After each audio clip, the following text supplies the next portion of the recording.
na mga kababayan, walang ganun to. Okay. Ito'y matagal na to. Nagsalita na sa unang pagkakataon si Department of Finance Secretary Ralph Recto kaugnay ng 20% tax interest sa deposito sa bangko. Mariin nitong pinabulaanan ang mga kumakalat na post online na kung saan ay sinasabing bubuwisan ng 20% ang kabuuang deposito. Sabi ni Recto, walang ganun at hindi ito totoo. Samantala, mariing kinundina ng Malacanang ang di umano'y pagpapakalat ng fake news kaugnay ng issue na to. Ayon kay PCO Undersecretary Claire Castro, fake news kontra fake news, nais lamang po nating liwanagin ang kumakalat na fake news ukol sa umano'y 20% tax na ipapataw sa ating savings. ano nga ba ang Capital Markets Efficiency Promotion Act o CMEPA? Papatawan ng buwis ay hindi savings, kundi ang interes na kinikita sa ating savings. Panoorin pa natin ito. Pero bago yan, huwag kamlimutang mag-like at subscribe para sa mga pinakabagong balita. Para laban sa fake news kontra fake news, nais lamang po nating liwanagin ang kumakalat na fake news ukol sa umano'y 20% tax na ipapataw sa ating savings. Ano nga ba ang totoo? Bakit nga ba sinabi nating fake news ito na hindi dapat ikaalarma ng taong bayan? Ang papatawan ng buwis ay hindi savings, kundi ang interes na kinikita sa ating savings. Hindi po kailanman mababawasan ang ating savings dahil lamang sa sinasabing pagbubuwis. Halimbawa po, mayroon kang 100,000 na pesos in savings at 1% interest rate ang kikitain nito. Mayroon kang kikitain na 83.33 pesos interest per month o ang kinita ng savings mo. Yan po ang halaga. Sa halimbawang ito, ang 100,000 pesos mo na savings ay hindi mababawasan, kundi ang babawasan ay ang interest na 83.33 pesos. So magkano ibabawas na lamang? Ang mangyayari po, lumalabas na 16.66 pesos lamang po ang mababawas sa interest na kinita ng savings. Ang halagang ito ay malaking tulong na sa ating mga kababayan bilang kontribusyon na mapupunta sa programa ng pamahalaan na layuning iangat ang pamumuhay ng bawat isa. Pero, bago ba ito? Sa katunayan, alinsunod sa Tax Reform Act of 1997, may 20% tax na ang interes na kinikita ng ating mga karaniwang deposito sa bangko. Matagal na po itong pagbubuwis. Sa totoo po, 1998 pa ito nagsimula. Pero patuloy ang panggugulo ng fake news peddlers at obstructionists. Iniiba na lang ang kwento.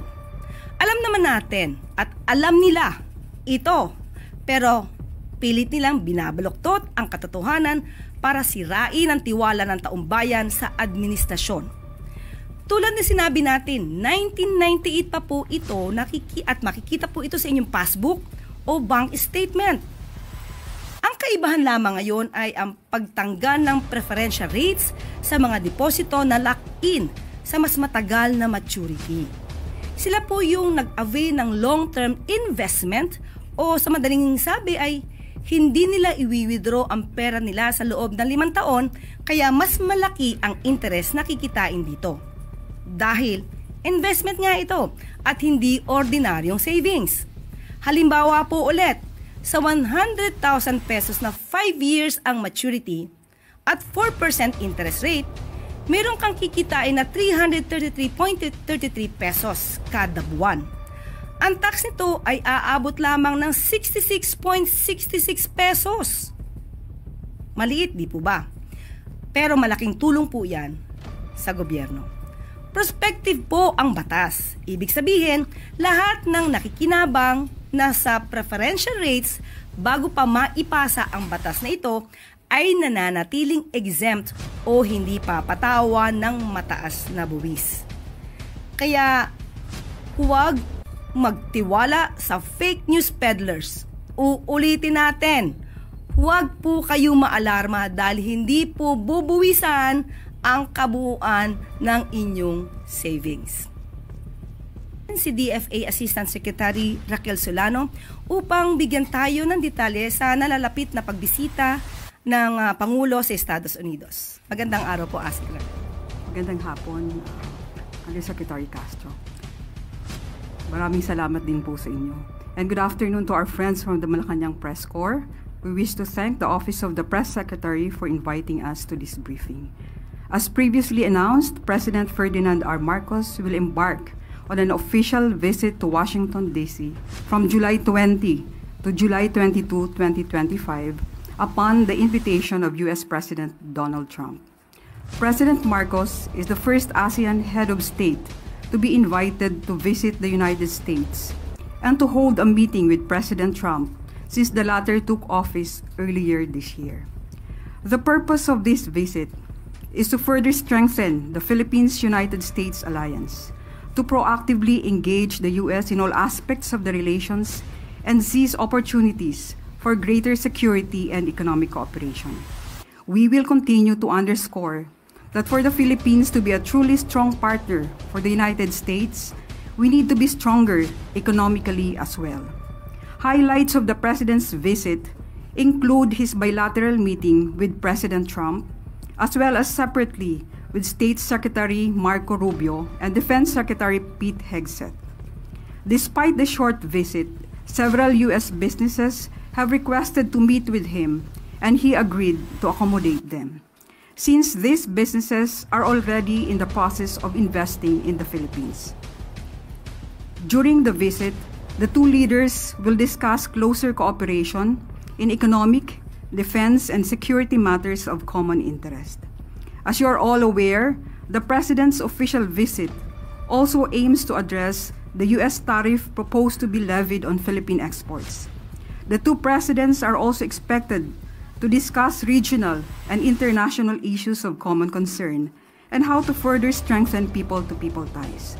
As the chair of the Association of Southeast Asian Nations, or ASEAN, in 2026, the President will invite President Trump to attend the East Asia Summit.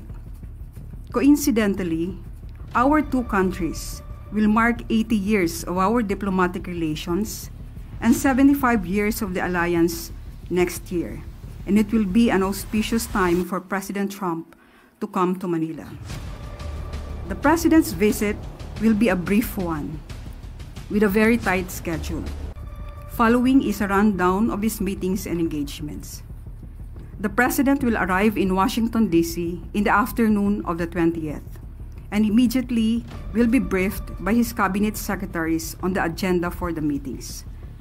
The Cabinet Secretaries include Secretary of Foreign Affairs Maria Teresa Lazaro, Secretary of National Defense Gilberto Chodoro Jr., Secretary of Trade and Investments Cristina Roque, the National Security Advisor Eduardo Año, Acting PCO Secretary Dave Gomez, Special Assistant to the President for Investment and Economic Affairs Frederick Go, and of course, Ambassador Jose Manuel Romualdez.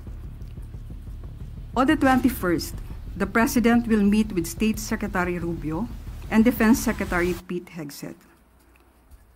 In the morning of the 22nd, the President will meet with the U.S. President at the White House.